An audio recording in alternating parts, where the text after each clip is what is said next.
जो septic tank से बाहर निकलता है ओवरफ्लो होकर, वो पानी तो नहीं पी रहे हैं। नगर निगम का पाइप को देखेंगे तो ये नालियों से होकर गुजर रहा है। पाइप को ले जाइए, लेकिन इस नालियों के भीतर से ये पाइप नहीं गुजरना चाहिए।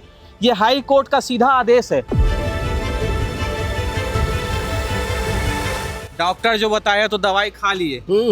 अब पानी पर हम थोड़ी बताने जा रहे कि ये पानी पिया वो पिया हूँ। तो ध्यान दीजिए, कहीं आप भी मल मूत्र का पानी तो नहीं पी रहे हैं। और ये पाइप आगे बढ़ने के साथ ही सीधे लोगों के घरों में पहुंचा है।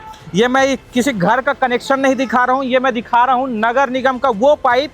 छत्तीसगढ़ की राजधानी में आप रहते हैं और आपके घरों में नगर निगम का पानी आता है, तो ध्यान दीजिए, कहीं आप भी मल मूत्र का पानी तो नहीं पी रहे हैं।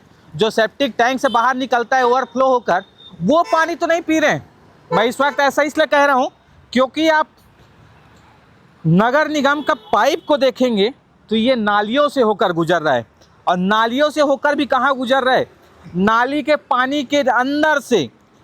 मैं इस वक्त खड़ा हूं समता कॉलोनी इलाके में, और इस इलाके में जब मैं पहुंचता हूं तो ये पाइप लाइन देखकर मैं दंग रह गया, और इसके बाद मैं यहीं ठहर गया। हालत इतनी गंभीर है कि ये पाइप से लगातार पानी जा रहा है और पानी यहाँ पर टपक रहा है, और यही पानी लोगों के घरों में पहुँच रहा है। स्थिति इतनी गंभीर है जिसको मैं उतर कर दिखाने का प्रयास करता हूँ। फिलहाल इस जगह पर अगर मैं आता हूँ तो आप ये देखेंगे, ये कचड़ों के नीचे दबा ये पाइप है, और इस पाइप के अंदर से गुजरा हुआ ये पानी है जो लोगों के घरों में पहुँच रहा है। और इस पाइप में ये जॉइंट है। ये जॉइंट यदि थोड़ा भी लीक होता है तो ये नाली का पानी सीधे पाइप में घुस सकता है, और इस पाइप के माध्यम से आपके घरों तक पहुंच सकता है। और आप अंदाज़ा लगा लीजिए ये पानी पीने से आपकी क्या स्थिति हो सकती है। डायरिया, पीलिया, ऐसे तमाम बीमारियों के शिकार आप बन सकते हैं। कोर्ट का सीधा आदेश है कि नाली और ये पाइप को अलग किया जाए, और अलग करके दूसरे जगह ज़मीन के भीतर से हो या कहीं से भी आप पाइप को ले जाइए, लेकिन इस नालियों के भीतर से ये पाइप नहीं गुजरना चाहिए। ये हाई कोर्ट का सीधा आदेश है, पर रायपुर नगर निगम इस ओर ध्यान नहीं दे रहा है। यही कारण है कि ये स्थिति आपको नज़र आ रही होगी। ये नाली है और नाली के भीतर से पाइप गुजरा है। क्या कहेंगे दादा, नाली के भीतर से पाइप गुजरा है, आपके घर कहाँ से पानी आता है? यही से आता है। यहीं से आता है, इसी को पीते हैं? यही पीते हैं। क्या स्थिति है, कैसा रहता है स्वाद? स्वाद अच्छी नहीं रहता, क्या करोगे, पीने पड़ता है। शिकायत आता है कभी कभी। क्या शिकायत आता है? ये पानी बदबू का। बदबू का शिकायत आता है? हाँ आता है ना, कभी कभी आता है। तो कहीं लीकेज तो नहीं हो रहा है? लीकेज नहीं है। नाली का पानी आता है, बारिश में ज्यादा आता है, बरसात के समय और ज्यादा आता है। इस समय तो उतना नहीं आता है, मगर बारिश आता है ना, उस समय पूरा ना मटमैला पानी और बदबू करता है सीधा। हाँ, पूरा नाली का पानी मिक्स रहता है, पी नहीं सकते हो। क्या स्थिति है भैया कि पानी पीने की वजह से कहीं बीमार नहीं पड़ रहे? क्या स्थिति घर में कितना बार बीमार होते हैं? अब भाई अब पेट दर्द, दस्त, ये सब होते रहता होता है। है, तब हम लोग पानी पर ध्यान थोड़ी देते। अब डॉक्टर जो बताएगा उसको मानेंगे। डॉक्टर जो बताया तो दवाई खा लिए। अब पानी पर हम थोड़ी बताने जा रहे कि ये पानी पिया वो पिया हूँ। लेकिन ये स्थिति गंभीर है। हाँ, नाली में बहुत गंभीर है। गंभीर है। हाँ। ये अभी से नहीं, 3-4 साल से आ रहा है नाली का पानी ऐसा। इसके बारे में शिकायत किए कभी? बोले हैं पहले का जो पार्षद था, पुराना पार्षद, वही बनवाया है। पाइप लगाए हुए काला वाला 2 साल होने जा रहा है। अरे भैया, कचरा निकालते हैं, पाइप टूटता है, फिर आके जोड़ देते हैं। यहीं जोड़ देते हैं। हाँ, फिर जोड़ देते हैं। इसको बदलने का जरूरत ही नहीं है, ऐसा बदलते हैं, जो अगर बदलने लायक रहता तो जोड़ के अपना बदल देते हैं। पाइप को बदलते हैं, जगह को नहीं बदलते। नहीं, जगह नहीं बदलते हैं, पाइप बदलते हैं। यहाँ से पाइप वो जो गया है ना, वहाँ पर भी खोद के जोड़े हैं। वहाँ पर भी 2 साल पहले आगे। हाँ, खंभा के पास। तो ये स्थिति है। नाली के अंदर का पाइप मैं आपको दिखा चुका हूँ, और ये पाइप का शुरुआती हिस्सा आपको नज़र आ रहा है। ये पाइप आगे इस नाली के नीचे से गुजरा हुआ है, और इस क्षेत्र से होकर ये आगे बढ़ा है, और ये पाइप आगे बढ़ने के साथ ही सीधे लोगों के घरों में पहुंचा है। ये मैं किसी घर का कनेक्शन नहीं दिखा रहा हूँ, ये मैं दिखा रहा हूँ नगर निगम का वो पाइप जो आगे बढ़कर एक एक घरों में कनेक्शन देता है और लोगों के घरों तक पहुँचता है।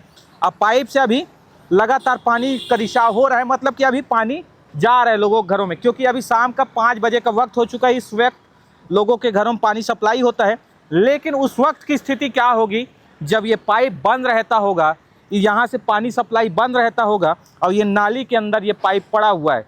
क्योंकि जब किसी भी पाइप को आप पानी के अंदर रखते हैं और उस पाइप यदि खाली हो तो उस पर दबाव पड़ता है और दबाव पड़ने के साथ ही ज्वाइंट से उसके अंदर पानी का रिसाव शुरू हो जाता है। इसलिए ही मैं यहाँ पहुँचा हूँ। ये तस्वीर आपको दिखा रहा हूँ कि वो वक्त कब होगा जब इसके अंदर छोटे छोटे छिद्र से पानी आगे बढ़ता होगा और लोगों के घरों में पहुंचता होगा। हालांकि भैया लगातार ये बता रहे हैं कि बरसात के वक्त में ये नाली पूरा पैक हो जाता है। नाली पैक होने के साथ ही अलग अलग ज्वाइंट से पानी सीधे पाइप में घुसता है और लोगों के घरों में पहुंचता है। इस कारण ही लोगों को तरह तरह की बीमारियां होती हैं। और सबसे बड़ी बात, अभी समय चल रहा है सफाई का। नगर निगम को सीधे तौर पर कहा गया है कि बारिश के पहले नालियों की सफाई की जानी चाहिए ताकि नालियां बारिश में ओवरफ्लो ना हो। लेकिन मैं साफ करते हैं, इसको साफ करते हैं अंदर से। ये देखिए, इसको जेसीबी से हमेशा साफ, हफ्ते में 2-3 मरतबे होता है। अच्छा, ये साफ, हाँ 2-3 मरतबे होता है, साफ करते हैं। लेकिन फिर आके कचरा है नहीं हो जाता है। कहाँ से आता है इतना ये कचरा? सब कचरा भैया, नाली बहुत दूर है, बहुत बड़ी नाली है, ये छोटा मोटा नाली थोड़ी ना है। मतलब आगे लोगों ये की लापरवाही बढ़ई की वजह पारा से से यहाँ भर जाता है, एकदम बढ़ई पारा से है। बढ़ई पारा से जुड़ा है नाली, मोमिन पारा से जुड़ा है ये नाली। छोटा मोटा थोड़ी ना नाली। निश्चित ही नाली बड़ा है और उस क्षेत्र में आप देख लीजिएगा नाली अभी बंद भी है। उस इलाके में नाली बंद है, इस कारण ही यहाँ पर पूरा कचरा और जो गंदगी है वो आकर जमा हो गया है। पूरा भरा हुआ है। और मैं सीधे तौर पर शुरू में इसीलिए बोला, क्या कहीं आप मल मूत्र का पानी तो नहीं पी रहे हैं? ये कारण इसलिए बोला क्योंकि आप कई घरों में जब पहुँचते हैं तो उनके सेप्टिक का टैंक जो होता है वो सीधे नाली से जुड़ा होता है। ओवरफ्लो का पानी सीधे नाली में आता है और नाली में आने के बाद यहाँ पहुँचता है। और ये स्थिति आप साफ तौर पर देख भी रहे हैं, ये स्थिति देख रहे हैं। इससे सीधा सवाल है कि नगर पालिका आखिर क्या कर रही है? कोर्ट के आदेशों का सीधे तौर पर धज्जिया उड़ाया जा रहा है, लोग बीमार पड़ रहे हैं, उसके बाद भी नगर निगम सुधरने का नाम नहीं ले रहा है। बड़ा सवाल है। इस पूरे मामले पर आप क्या कहते हैं, कमेंट करके ज़रूर बताइए। फिलहाल आगे चलते हैं, उन अधिकारियों से भी बात करने का प्रयास करेंगे जो इसके जिम्मेदार हैं और इसके लिए अब तक कोई ध्यान नहीं दे रहे हैं। जो नालों के से पाइपलाइन निकल रहे हैं उसके लिए भी जैसे मैंने बताया कि एक बहुत बड़ा कार्य योजना हमारा स्वीकृत हुआ है। सभी नालों का पुनर्विकास होगा, उनका इंटरकनेक्शन होगा। उसमें हम लोग ये भी प्लान करेंगे कि हमारे यूटिलिटी शिफ्टिंग्स भी कुछ होंगी, बट ये सब थोड़ा लॉन्ग टर्म चीज़ें होते हैं, इसमें बनने में थोड़ा समय लगता है। इस पूरे मामले पर नगर निगम कमिश्नर का कहना है कि रायपुर शहर में लगातार पाइपलाइन का शिफ्टिंग का काम जारी है। अभी तक लगभग 50% पाइपों को शिफ्ट किया जा चुका है। वह 50% जो पाइप है उसके लिए भी बजट जारी कर दिया गया है और जल्द से जल्द इन्हें बगैर लीकेज के तुरंत ही शिफ्ट किया जाएगा। इसके लिए काम फिलहाल चल रहा है, लेकिन देखने वाली बात यह है कि आखिर ये कब तक शिफ्ट हो पाता है। और इस पूरी खबर पर आपकी क्या राय है, कमेंट करके जरूर बताइए और बने रहिए सीजी भास्कर के साथ।